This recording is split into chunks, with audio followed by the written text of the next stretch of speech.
তো আজ যে ওষুধটির রিভিউ করব, ওষুধটির নাম হচ্ছে বেটামেসন এন ক্রিম। এটি একটি ক্রিম জাতীয় ওষুধ। এখন আসুন যে বেটামেসন এন ক্রিম এই ওষুধটির কার্যকারিতা কি, অর্থাৎ কোন কোন রোগের ক্ষেত্রে এই ওষুধটিকে ব্যবহার করা হয় সেটি আমি আপনাদের বলে দিই। আর এই ওষুধটির উপাদানের মধ্যে রয়েছে বেটামেথাসন 0.1% এবং নিওমাইসিন সালফেট 0.5%। আর এই ওষুধটি উৎপন্ন করেছে বাংলাদেশের সুনামধন্য ওষুধ কোম্পানি স্কয়ার ফার্মাসিউটিক্যালস লিমিটেড।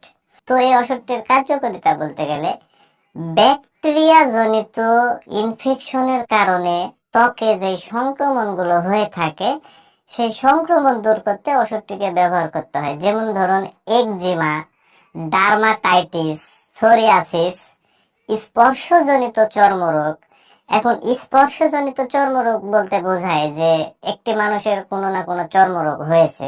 এখন যে জায়গাতে চর্মরোগটি হয়েছে সেই চর্মরোগ যদি আবার অন্য কারো শরীরে যদি স্পর্শ হয় বা লেগে যায়, তারও কিন্তু সেই চর্মরোগগুলো হয়। এইরকম ধরনের রোগ দূর করতেও কিন্তু এই ওষুধটি কার্যকরী ওষুধ হিসেবে কাজ করে।